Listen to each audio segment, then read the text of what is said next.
Good night and welcome to the Galen Hour. This is season 6, and tonight we're going to wrap up the season. This has been a series of very informational, very educational episodes that we have been doing along with the Ministry of Economic Development. We have focused our last 11, tonight being the 11th, episodes on Belize's medium-term development strategy. So tonight we will get to hear from two key individuals who are no stranger to the Galen Hour because they were guests in previous episodes, but they'll be on tonight for us to reflect on progress and look at charting the path ahead with Belize's medium-term development strategy. Stay tuned to the Galen Hour tonight. I am Diana Gomez-Perry-Feet. It is a pleasure to be here with you on Wednesday nights, and it is absolutely a pleasure to be here to kind of celebrate in a way the final episode of an initiative that has been just truly fantastic. Before I forget, I do want to thank the team at the Ministry of Economic Development that we worked with, Ms. Nicole Zetina. Thank you for all that you've done behind the scenes. Thank you to Mr. Ball, Mr. Belize, Ms. Catherine.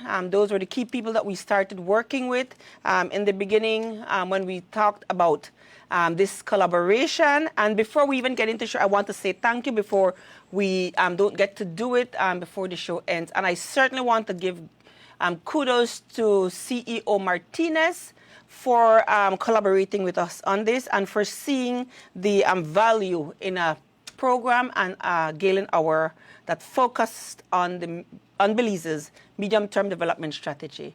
Good night. I'd like to, before we take a quick break, welcome our guests. I know they're on with us virtually.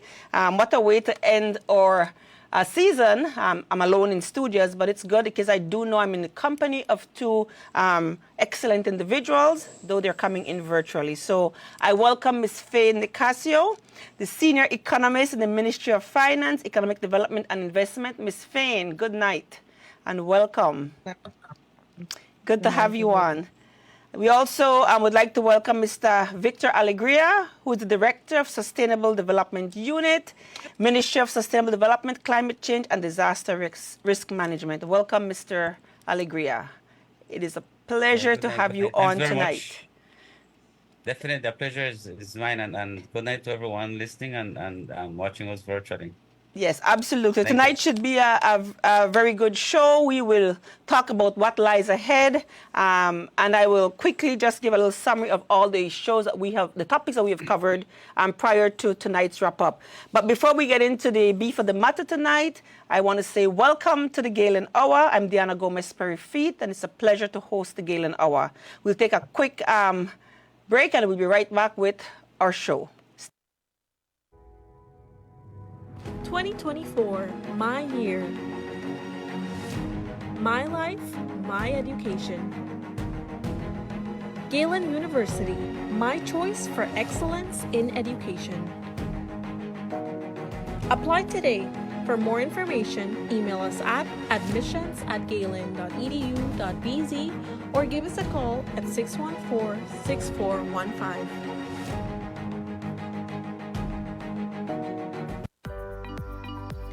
Galen University invites you to Eagle Day 2024 on Friday, March 15th. There will be something for everyone, from the expo and interactive fun sessions from 9 a.m. to 3 p.m. to the art and wine sessions in the evening from 4 p.m. to 7:30 p.m. Don't miss out on our very special information sessions, which start at 10 a.m. Whether you are a prospective student who wants to learn more about Galen University, a current student wanting to enjoy the Galen Eagle spirit, or a Galen Eagle alumni looking for an engaging way to reconnect with colleagues, this is your opportunity. Save the date and bring a friend to Eagle Day 2024 on March 15th at our main campus in Central Farm. For more information, give us a call at 615-3129. My life, my education. Galen University, my choice for excellence in education. Welcome to the Galen Hour. We have joining us tonight Ms. Faye Nicasio from the Ministry of Finance, Economic Development and Investment, and Mr. Victor Alegria, Director of Sustainable Development Unit in the Ministry of Sustainable Development, Climate Change and Disaster Risk Management. We are tonight going to wrap up our show and our season. Actually, we did 2 seasons. Season 5 looked at, we had 6 shows or 6 episodes in season 5, and then this season we had 5. So it was a total of 11 episodes that all looked at different topics or pillars under the Belize Medium-Term Development Strategy. And so we're going to hear from Ms. Fain and Mr. Mr. Alegria, my apologies, on the way forward and reflecting on some of the progress that has been made to date. So, Ms. Fain, if you would like to start for us tonight, give us a bit of an overview, if you will, of Belize Medium-Term Development Strategy,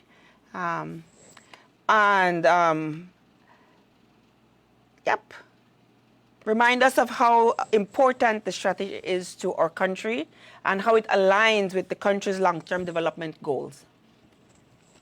All right. Good night, everyone. Once again, the Plan Belize Medium-Term Development Strategy is our third medium-term development strategy that we have developed based on our long-term development goal, which is Horizon 2030. In the Horizon 2030, we had 4 pillars. We had 2 pillars, the bricks and mortars, and also the with these pillars, we had strategic objectives.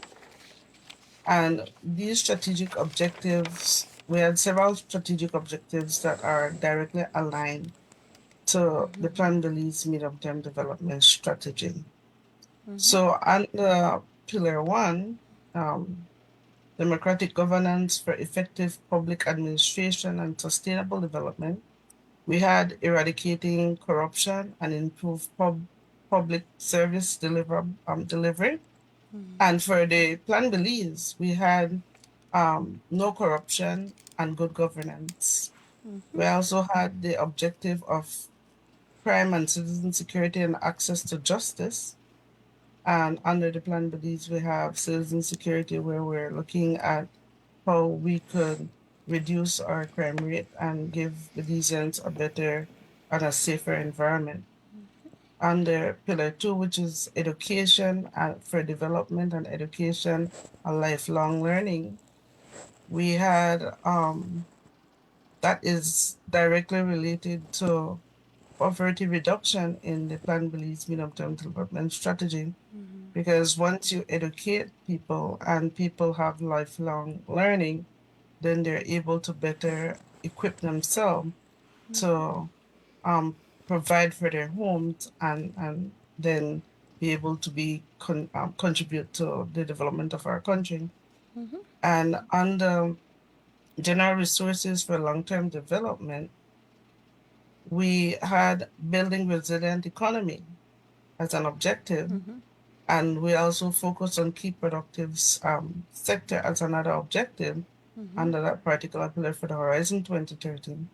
And those are directly related with the Plan Belize Medium-Term Development Strategy through trade deficit reduction and economic transformation.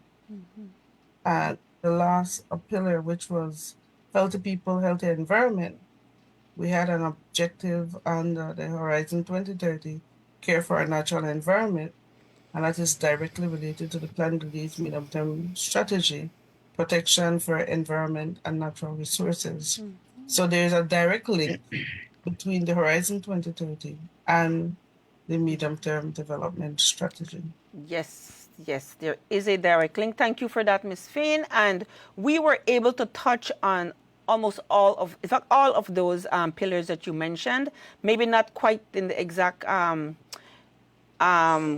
chronological order as you may have listed them, but and we also kind of looked at some aspects of those pillars. So obviously we're not able to cover everything, but there was a wealth of information shared on this show over the last 11 shows. And so anybody who has missed any of these shows, they are on YouTube.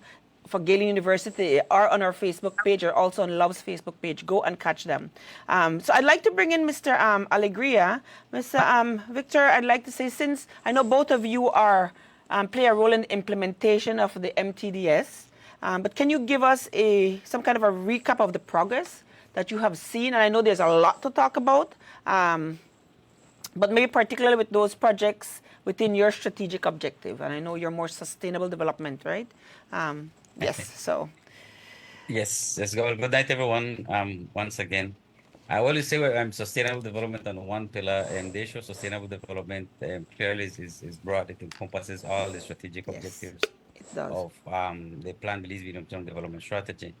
But just to highlight, and I want to highlight a few of the very clear progress that the country has made over the last 3 years, especially with this medium-term development strategy that we are currently implementing. I will go through each of the strategic objectives that was highlighted by my colleague. Under the strategic objective 1 and the poverty reduction, I think everyone that follows the news will be able to relate to some of the examples of the progress that we have made so far.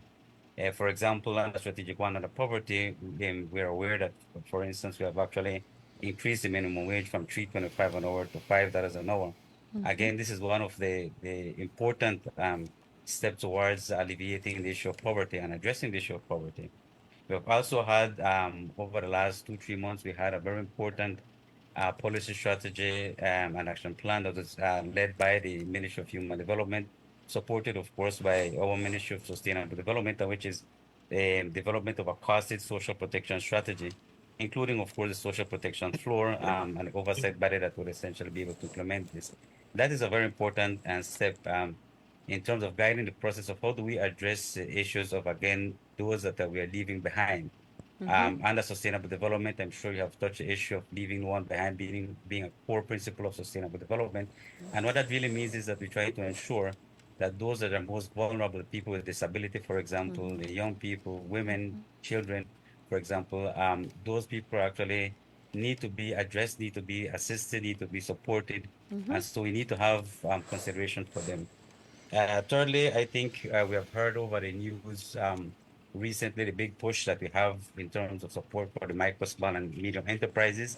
One of the lessons that we learned from the COVID-19 was that while the big companies, big industries, of course, during this period, they managed to sort of support and then just move away, if I use that term, out of the country. What supported the local economy was those micro, small, and medium enterprises. Absolutely. Those mom and pop stores that we have around that employ 2, 3, 4, 5, 10 people.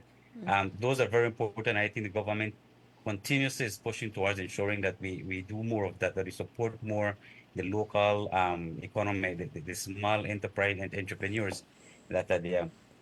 Also, we've seen again the issue of access to land ownership. We heard it repeatedly. Very important, that once you have your own space, your own land, you're able to then improve in terms of the quality of life, be more productive. You use it as collateral for loans, for example, to start a small business. And those are just some of the examples, and I can go on and on. And under 2, economic transformation, we have rural electrification. I'm going to use this example because we just had this week, Honorable Minister Rekena, for example, down south, was in the news, and he highlighted the importance that electrification, especially renewable energy, solar energy, has actually brought to the southern part of the country and some of the communities like Indian Creek, Golden Stream, and others. That is very important. We have heard again in the news the piloting of the e-mobility, the electric buses and electric vehicles, etc. Yes. Again, that's a huge push. And again, we're trying to ensure that we move to low carbon emissions. We're trying to be carbon neutral. And that is an important step on the part of the government under that specific strategic objectives. We also have in there building capacity. For example, the Ministry of Agriculture has been training just last week. I think we had some training also that were given to both women and men and farmers to be able to actually look at climate smart agricultural practices, for example, diversification, new species, for example, commercializing. All of those things are part of our effort towards ensuring that we meet the issue of the economic transformation that we require in terms of diversification of the species, adding value, for example, to those species so that we're able to then move to the other pillar, which is equally important, the issue of trade deficit, as my colleague rightfully mentioned, right? If you diversify, if you add value, what that simply means is that you begin to um, import less and Less. you're able to export more. And I've seen where, for example, the Ministry of Agriculture has made a great push in terms of the cattle exportation. We have seen sugar exportation, poultry, grains, and other important aspects. Equally important is the issue of renewable energy. We heard a few months ago the government actually made a loan for 70 million or so, thereabouts. I won't put the figure, but thereabouts to be able to push renewable energy again last month, and I want to relate it to specific experiences that I had recently so that we can, think about it and we know that these are clear examples where we had for the CFE from Mexico actually cut our power off because again, they need to ensure that the energy is secure for their country. And of Exactly. course, if anyone has to be unplugged, that is Belize. So again, Yeah, the I got. government is ensuring that energy is there because we need energy for all aspects of production and sustainability.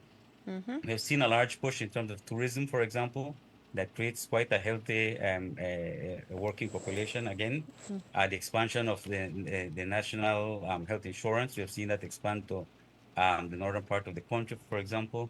And the BPOs, again, we have seen now that the BPOs are paying, it's like a competitive process now, right? You're looking for a job, people prefer to go to work for the BPOs though, because they're paying relatively well. Yes. All of those things are very important for the medium-term development strategy, and delivering on those important promises that will ensure that all Belizeans can actually benefit and improve the lives of all Belizeans. Yes. Under the citizen security, again, we've heard repeatedly where the government is actually investing in terms of both the police department, the BDF, Coast Guard, and other important security forces. That is very important. I know for a fact that, for example, infrastructure development, both capacity as well as infrastructure development are key. The conditions, for example, of where some of these public servants, for example, work in the past has been very poor. We know that the government is investing in infrastructure, for example, in new police stations in Bella Vista, for example, down south, Santa Elena, that was just announced a couple of Last. days ago. Yeah, last night. We have San Narciso, for example, up north. We have Belmopan, the headquarters. The BDF camps, I think all the BDF, say, most of the BDF camps, I think, are getting attention in terms of infrastructure, improvements and development in terms of their sleeping quarters, in terms of the kitchens and those places, and their med facilities also. All of those things are important for citizen security so that you have a good working enforcement arm of the government that be able to provide us with that the level of citizen security that you are about.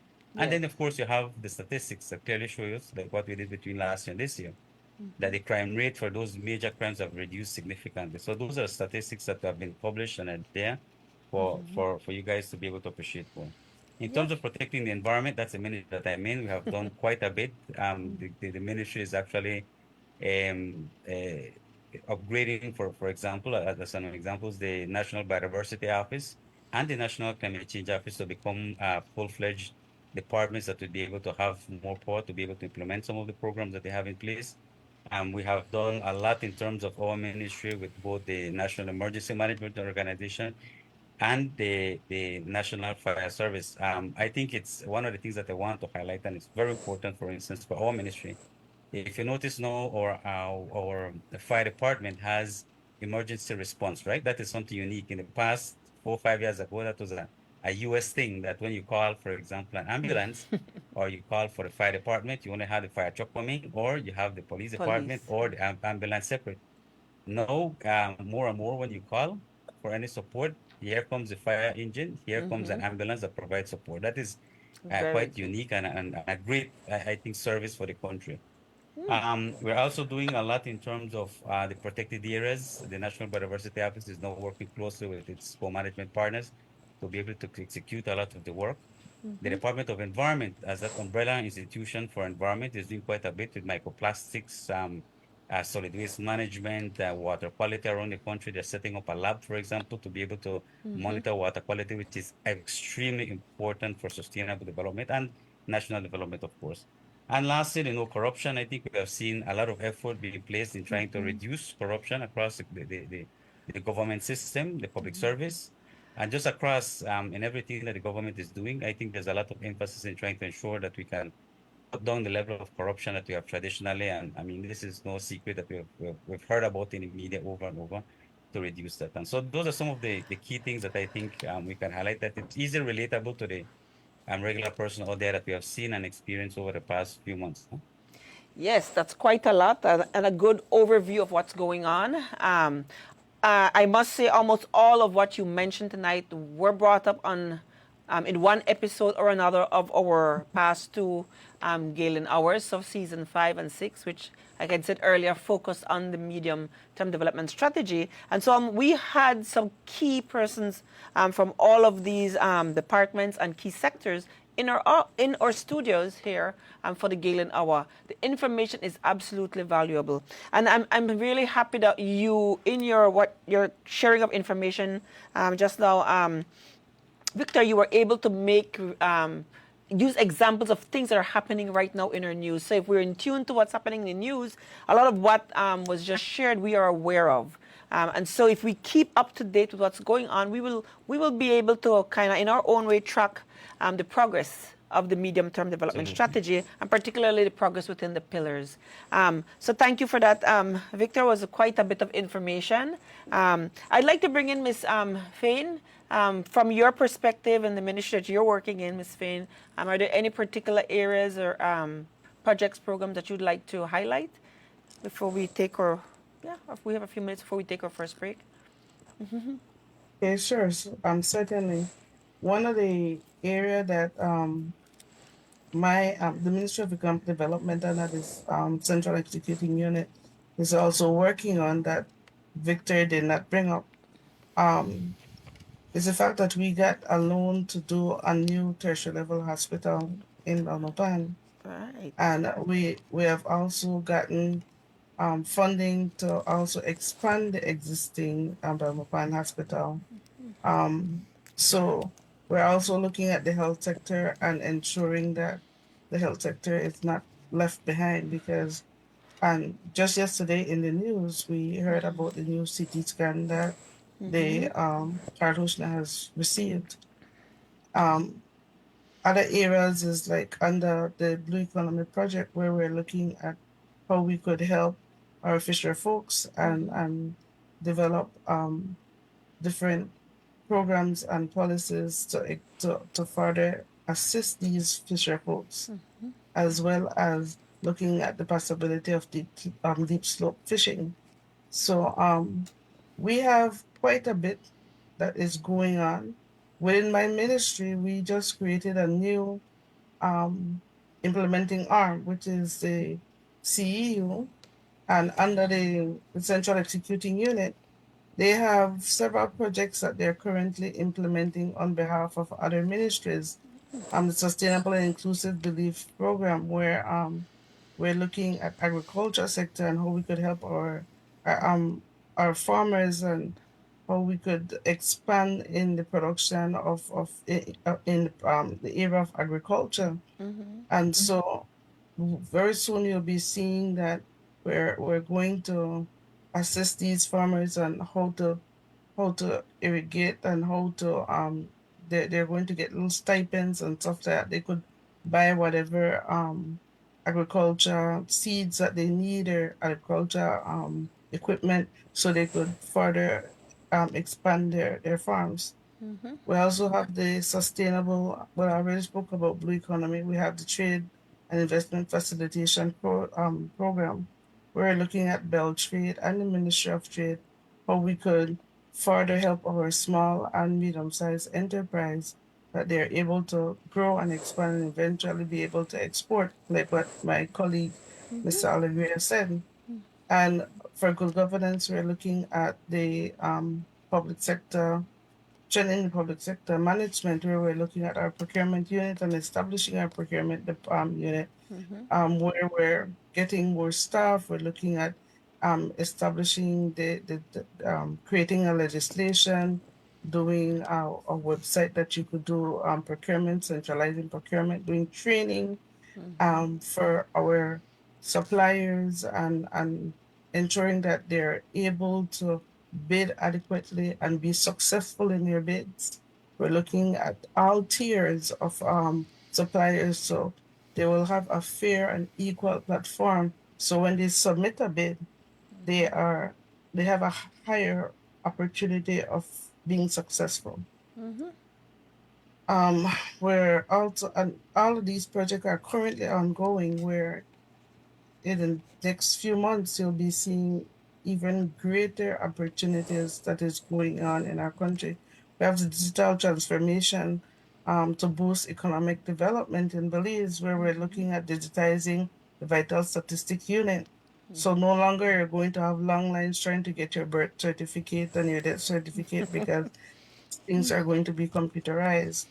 We're also looking at digitizing a segment of the Ministry of Natural Resources, and so we're making life easier for our Belizean people through digitizing several aspects of the public sector, right? So these are just some of the projects under the Central Executing Unit, and they're working diligently in ensuring that these objectives are met within the medium-term development strategy. And then we have three other units, implementing units under integral security.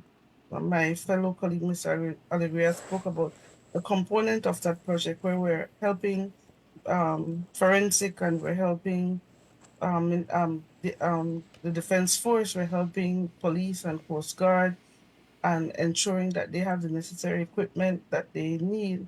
We're looking at their facility and upgrading their facility on XYZ.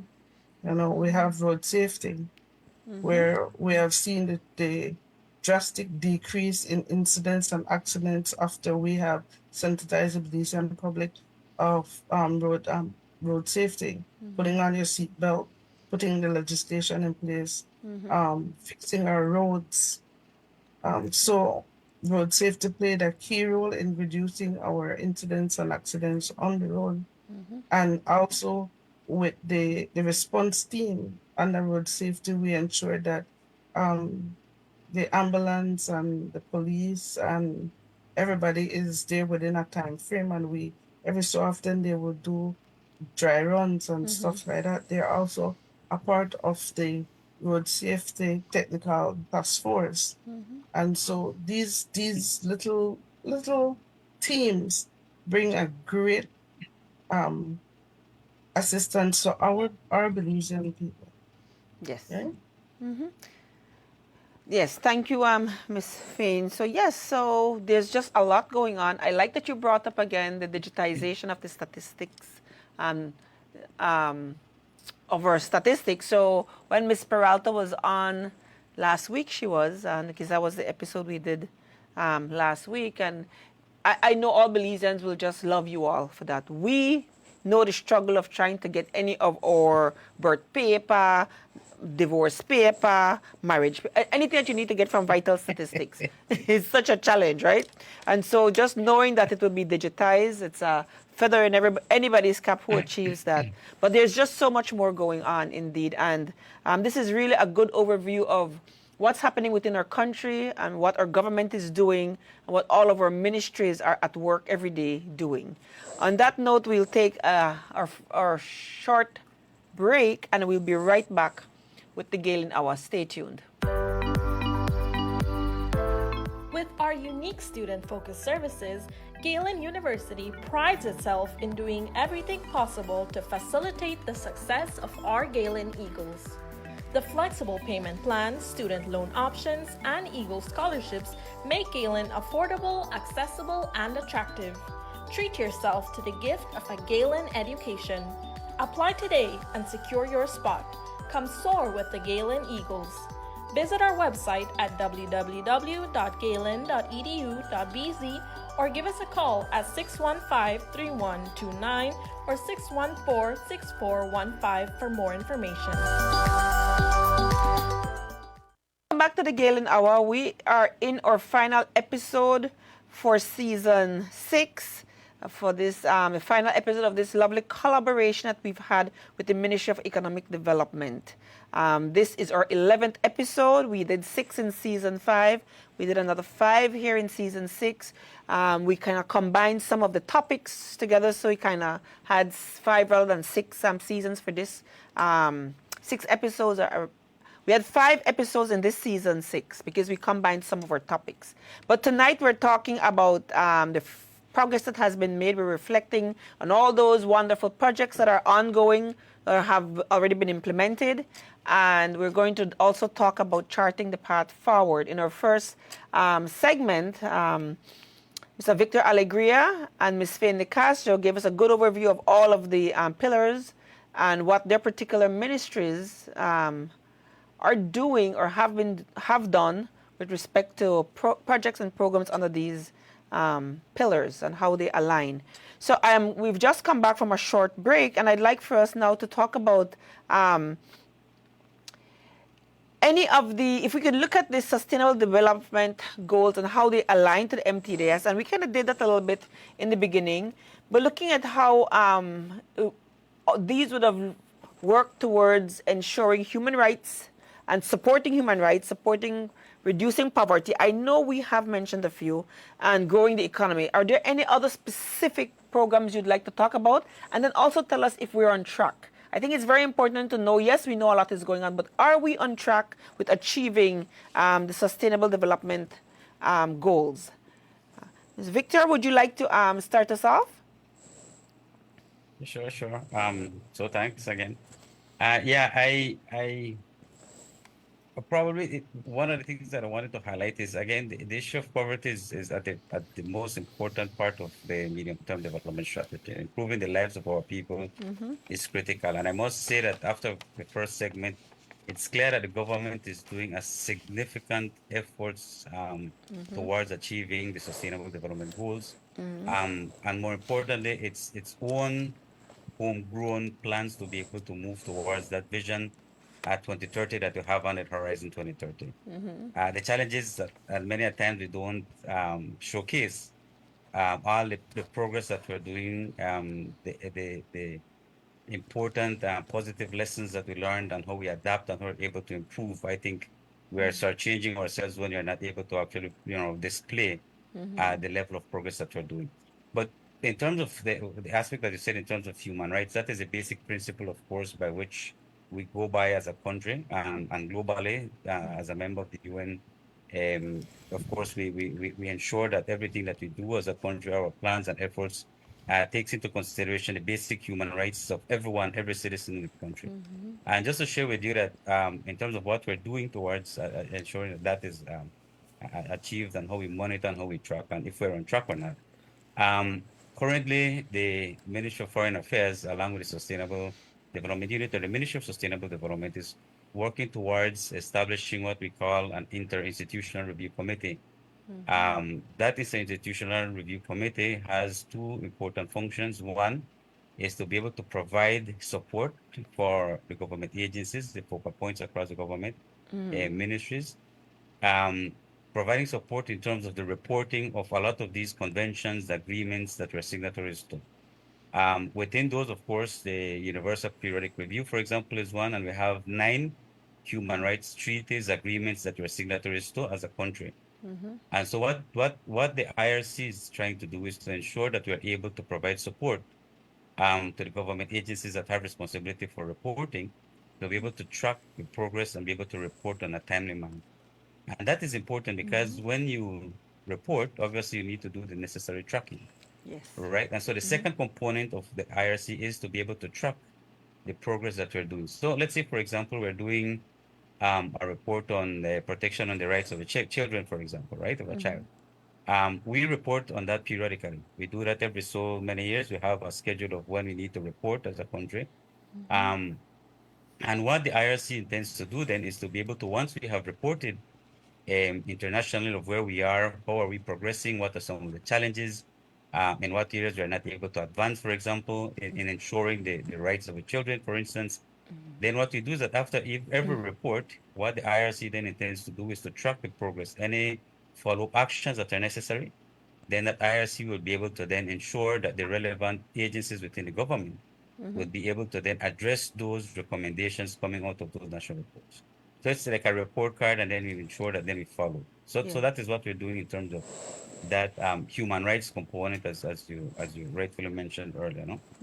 And you've also mentioned in terms of the Growing. issue of progress in terms of reducing poverty. I think I made a little note here, and the economy. And growing in the I economy, just want, yes. this is a perfect opportunity for me to highlight the fact that the Ministry of Sustainable Development is currently working on the first comprehensive assessment of the Sustainable Development Goals of all 17 goals. Oh, wow. And when I'm saying 17, it doesn't mean that we will do, because and I hope you're aware, and I can share with you guys that within the 17 goals, we have again 169 or so targets. We have 230 out of 40 indicators that we track to see if we're progressing on it, right?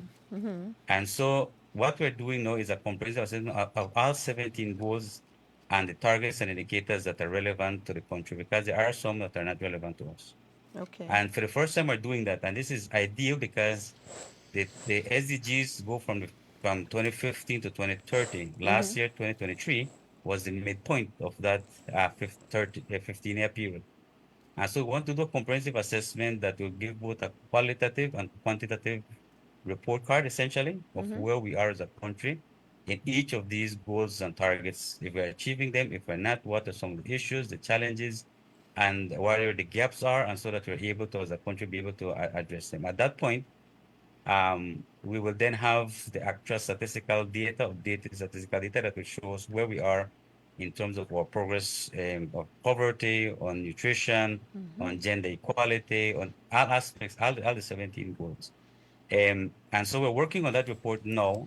And part of that report also looks at assessing what we have, the public sector investment program that is under the Ministry of Economic Development. And that public sector investment program essentially is all the resources that we're essentially being receiving as a government. And we invest those in some of the same projects that my colleague, Mr. Casio rightfully mentioned, for citizen security, for health, for education, for all of these things. And so what we want to do is to just have a little idea, one snapshot, a 1 year period or so, of where are these monies going to. So if we're getting $100 million, for example, as a government, we want to know how much of that $100 million is going to achieve Sustainable Development Goal 1, Sustainable Development 2, 3, 4, etc., in that manner, so that we're able to Okay. then look at it and say, okay, from the $100 million, we are investing only $2 million, for example, in education. But then we identify that the education is at the heart of sustainable development. You know, when you have a healthy population, when you have an educated population, you know then that will essentially trigger a lot of the production, a lot of investments, a lot of, the development that we really require as a country. And so then we'll be able to say, okay, why are we just investing $2 million in education when we know that that is one of the national priorities for the country? And so Absolutely. those recommendations will be made towards, you know what, we need to rethink about where we're investing these monies and then go towards those and goals that we are. And so we're doing that report as we speak. We started a couple months ago on the data collection a year ago to be able to collect data. You know, data collection, as in one of your shows, I was listening to one of your shows, the issue of data is a serious challenge for not only Yes. Belize, but the region and globally, to be able to make the right decisions. And so we're doing that exercise as we speak. We're consulting across all entities within government, all entities outside academia, private sector, special interest groups, vulnerable populations, etc., etc. It's a So that huge report undertaking. is, yes, that the issue of gender, climate change, all those cross-cutting issues are part of that. And we actually have a youth forum that we're preparing for the month of March, the 16th, thereabout. Two consultations, a national consultation and a validation workshop. We're also having focal point, focus group meetings, sorry, to be able to ensure that everyone is consulted, that we have both the quantitative and qualitative data that will tell us then concretely where we are as a country in terms of the implementation of the SDGs. What a huge undertaking, but very necessary. I know, I'm assuming our digitization efforts will also lend itself readily and easily to this effort. And so it comes at a very opportune time. But there's just so much going on, Victor. Ms. Fain, would you like to talk a little bit about maybe growing of the economy and tell us if we are on track with achieving our SDGs? with respect to supporting the growth of the economy?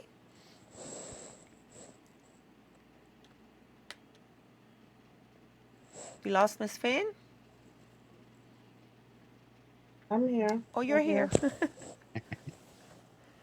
Well, Beltrade has been doing their annual summit where we're looking at um, investors to come in and invest and how we could um, coordinate and tie our local people to investors that are willing to come and do investment in Belize. In the country. They're also doing workshops and helping our locals to establish their businesses and moving closer to exporting.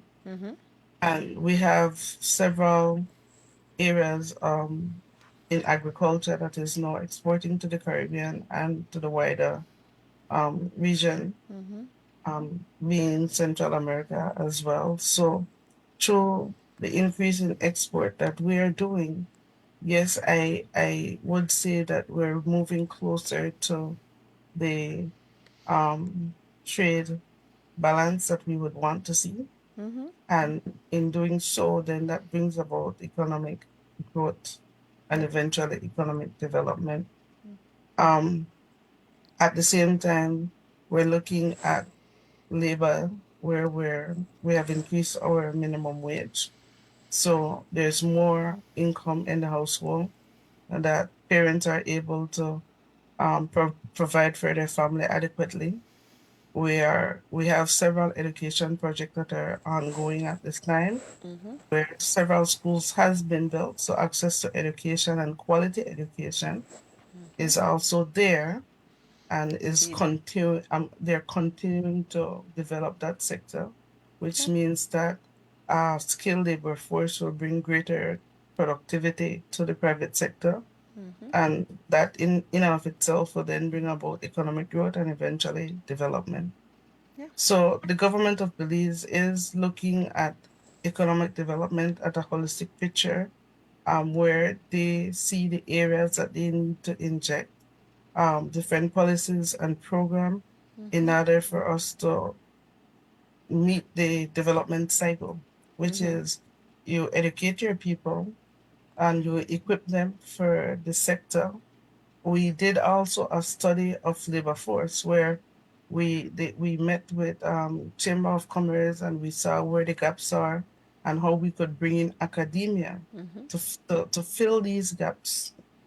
So we heard some of the concern that Chamber of Commerce had to say, and academia was there to hear it and how they can better equip their students.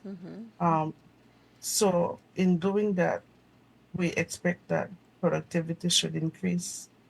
And if productivity increase and we are exporting, we're opening doors for our Belizean investors to penetrate the international and regional market, then that will then reduce our trade deficit. And it will bring about economic development. Yes, they're all linked. Thank you for showing us, walking us through a bit of how all of these factors and sectors are linked. I want to quickly just say, so in our episodes that we've done, we actually talked about poverty reduction, and so we look at the state of poverty in the nation. So we actually had where we had Miss Diane Castillo from the statistical office was on. And so we looked at that from the perspective of what statistical data we have available, what is saying about the poverty in our nation. We also looked at how education and community development contributes to poverty alleviation. So there were actually two shows dedicated to poverty alleviation, and picking up on what Victor said, that poverty alleviation is a key, it's a key topic in this whole MTDS. And we were able to look at that, and it came up often enough in all of the other episodes. We also look at economic transformation, and we look at the traditional income earners and the new sectors that we're looking at, and some of them you all mentioned here tonight.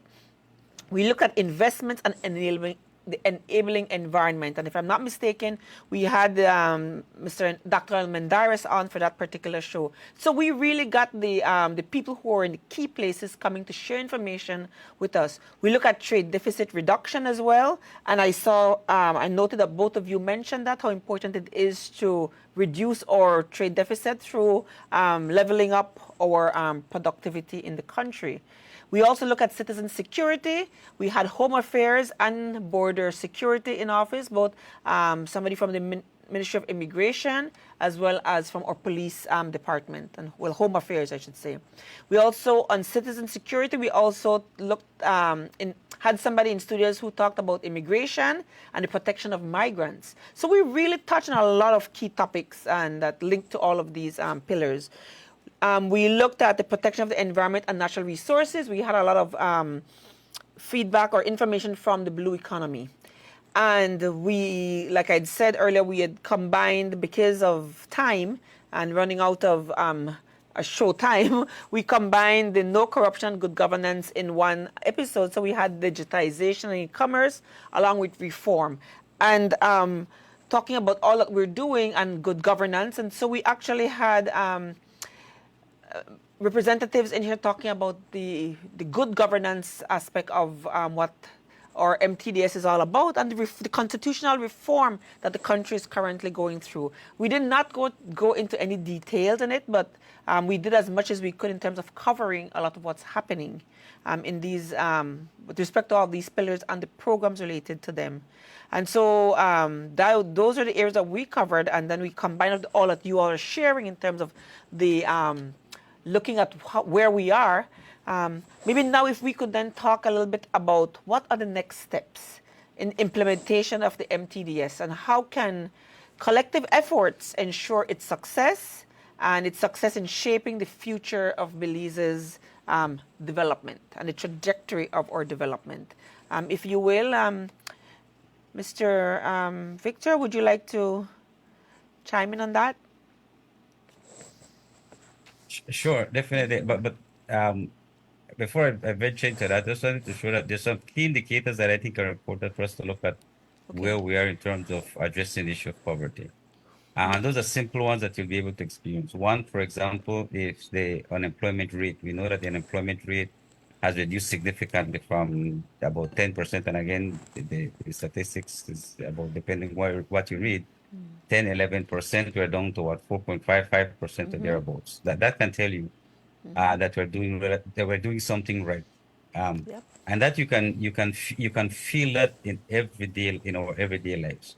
If you look, for example, for someone, a handyman right now to work for you, a basic mason, etc., it's difficult for you to get someone to actually work for you a few days. And anyone in the construction industry will tell you it's difficult to get workers at this point. That tells you Yeah, that it people is. are on the job working, and minimum salary is now $40, at least if it's an 8-hour day. So that tells you that we're doing something right.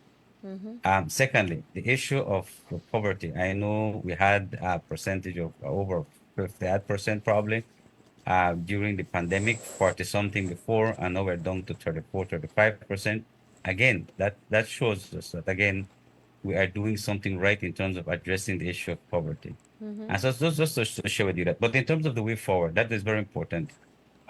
We do a lot of policies in terms of developing new policies, strategies, and actions towards achieving the medium-term development strategies and the sustainable development goals.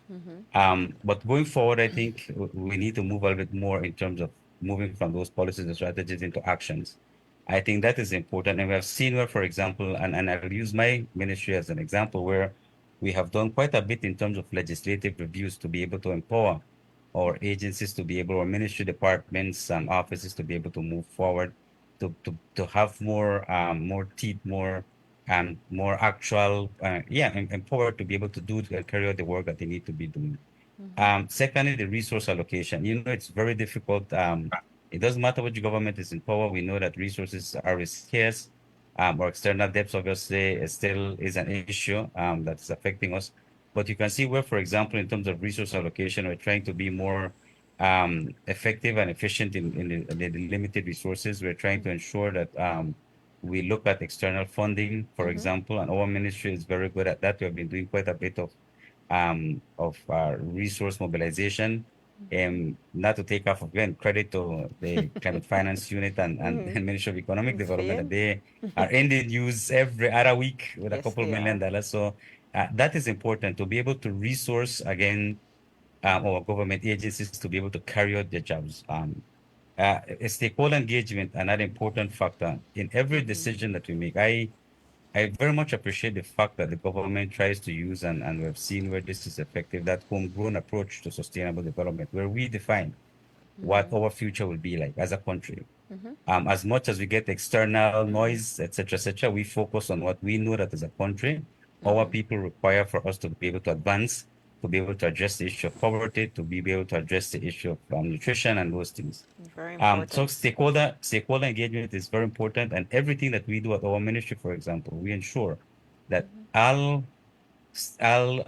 actors in development, from, as said, academic institutions to development partners, to the UN system, for example, to the banks, to in the private sector, for example, the chamber, especially that everyone is consulted and is made part of that process. The other component is capacity building. You have seen where, for example, very importantly in going forward, we have been able to achieve. I think we just heard over the news a couple weeks ago, where one of our ministers was sharing with us that there was a training for 20 people that I think same Galen University offered for good governance and transparency. Again, capacity building is very important for us to understand where we are, and we are able to have the necessary tools to be able to provide the level of guidance to our policymakers and execute the actions that are necessary to be able to move from policies and strategies to actual actionable things. Monitoring and evaluation, I think very importantly, one of the things that the Sustainable Development Unit, along with the Statistical Institute of Belize, which is a good partner, of course, of the ministry and the SDU, along with the Ministry of Economic Development, we're working on the monitoring evaluation framework for the Plan Belize Medium-Term Development Strategy. And why that is important, so that we're able to then adapt, adjust as we go along, and be able to learn from the lessons, take corrective actions where necessary for us to do what is actually right, and learn from that process. And at the end, the issue of adaptability and flexibility. Yes. The medium-term development strategy, if you go through it, you'll see it has a list of programs and projects. Some of those programs and projects have come to an end. We have other new programs and projects, but the idea is that we need to adapt. We need to learn from our mistakes. We need to actually build upon our successes, and we're able to then adapt to be able to, again, every 5 years, look at where we are, analyze where we are, and be able to move forward and advance more appropriately. So those are things that I think are important to highlight, and I think are important considerations on the way forward. Yeah, thank you. They are all very important, and thank you for highlighting them. And certainly, there's a lot of work going on. The work continues. I don't. It will never stop, really, as we work as a country and a nation to develop and grow, and look out for our people and reduce poverty. Ms. Fain, would you like to add to this, to what Victor has said, and tell us about the way forward? Vic basically gone with all Everything, right? Sorry. right.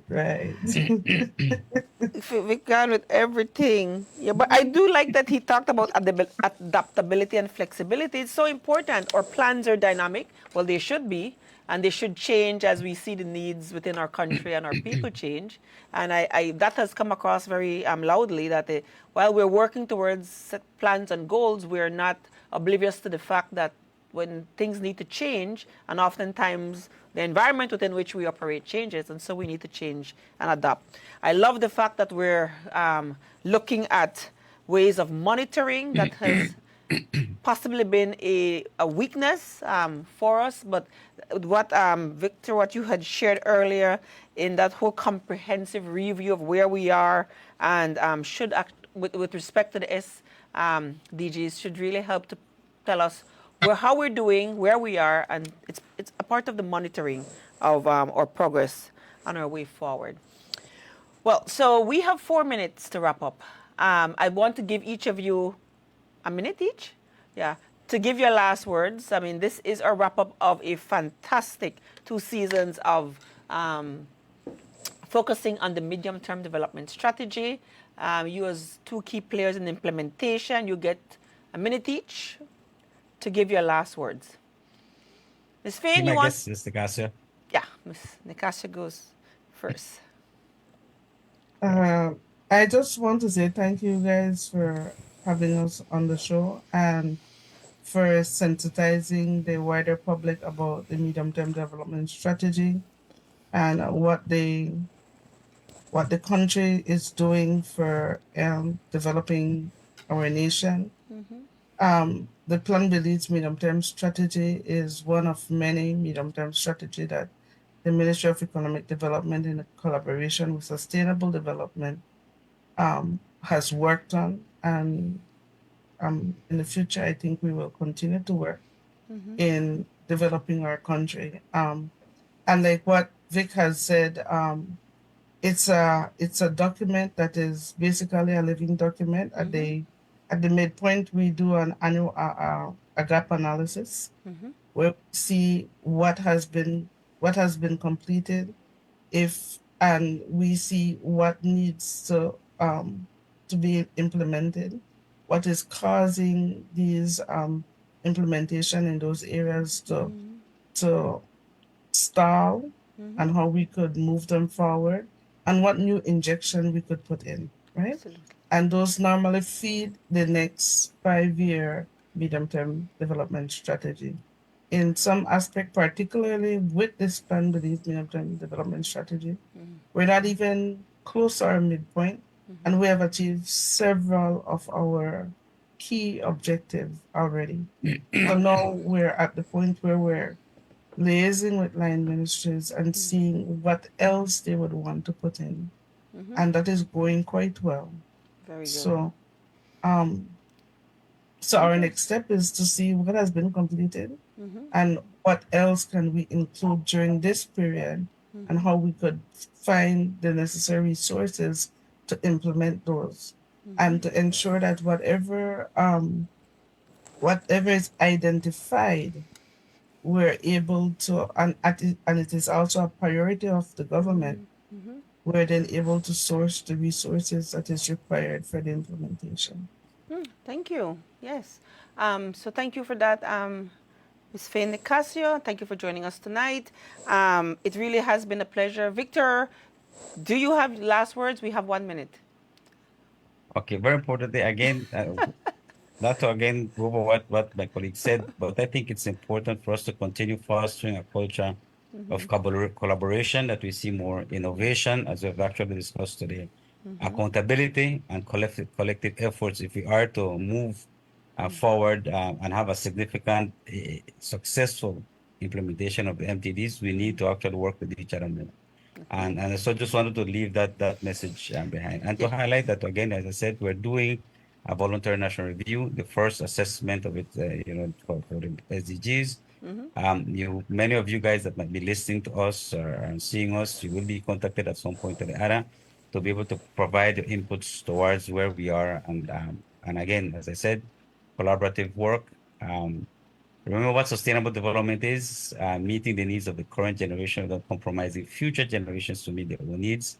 Let's bear that in mind in our daily lives, in our families, in our communities, and our country. So thank you so much, Victor Alegria, for joining us tonight. Thank you, Ms. Fain. Galen University is pleased to be able to collaborate in the way we've done with the Ministry of Economic Development. We look forward to future collaborations.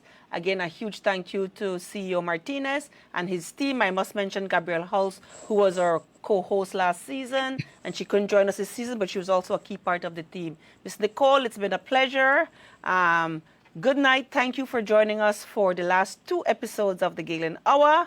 And we stand ready to assist and to help with the sharing of vital information as we move forward with the growth and development of our country. Galen University focuses on academic excellence, sustainable development, and lifelong learning. The Galen Hour will take a break, and we'll be back in a couple months. But in between, you'll be hearing more from us with some podcasts. Stay tuned to what's happening with Galen University, the premier tertiary institution in the country of Belize. Good night and thank you.